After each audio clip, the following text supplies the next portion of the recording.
পুরীর ঘটনায় সেখানে একটি দুর্ঘটনার খবর পাওয়া যাচ্ছে। পুরীতে রথ থেকে নামানোর সময় পড়ে গেল বলরামের মূর্তি। আহত হয়েছেন 5 জন সেবায়। দেখতে পাচ্ছেন এই মুহূর্তে সেই ছবি। গুন্ডিচা মন্দিরে রথ থেকে নামানোর সময় এই ঘটনা ঘটে। রথ থেকে নামানোর সময় পড়ে যায় বলরামের মূর্তি। 5 জন সেবায়ত আহত হয়েছেন বলে খবর।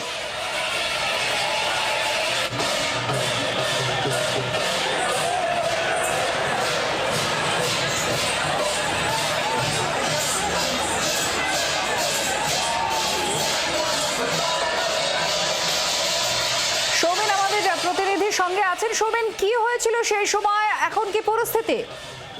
দেখো, যেমনটা জানা যাচ্ছে যে গতকাল রথ কিন্তু গুন্ডিচা মন্দিরের সামনে আসেন এবং তারপরে কিন্তু রাখা হয়েছিল গুন্ডিচা মন্দিরে। কিন্তু আজ বিকাল থেকে যখন পহন্ডি করে রথের থেকে বলরাম দেবকে নামানো হচ্ছিল, গুন্ডিচা মন্দিরে প্রবেশ করানো হচ্ছিল, সেই সময়তে কিন্তু হঠাৎই মূর্তি পড়ে যান এবং তারপরে কিন্তু যেমনটা জানা যাচ্ছে যে 5 জন কিন্তু যারা নিয়ে যাচ্ছিলেন, যে সেবায়ত ছিলেন, তারা কিন্তু আহত হয়েছে। এখনো পর্যন্ত এরকমটা সূত্রে জানা যাচ্ছে, তাদের কিন্তু হসপিটালে নিয়ে যাওয়া হয়েছে, এরকম সূত্র মারফত জানা যাচ্ছে। এখন কি পরিস্থিতি স্বাভাবিক? দেখো, এখনো পর্যন্ত যেহেতু এই ধরনের ঘটনা আজ কিছুক্ষণ আগে এই ধরনের ঘটনা ঘটেছে, এই মুহূর্তে কিন্তু পুরো জায়গাটি, কারণ হচ্ছে যেহেতু প্রচন্ড পরিমাণ ভিড় এবং যারা নিয়ে যাচ্ছিল তাদের মধ্যে হুড়োহুড়ি, এবং এই মুহূর্তে কিন্তু প্রশাসনের পক্ষ থেকে কিন্তু তারা পুরো জায়গাটি ঘিরে রেখেছেন এবং পরিস্থিতি স্বাভাবিক করার চেষ্টা চলছে।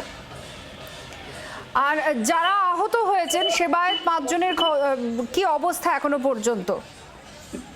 দেখো, যেমনটা জানা যাচ্ছে তাদেরকে কিন্তু এই মুহূর্তে স্থানীয় একটি হসপিটালে নিয়ে যাওয়া হয়েছে চিকিৎসার জন্য।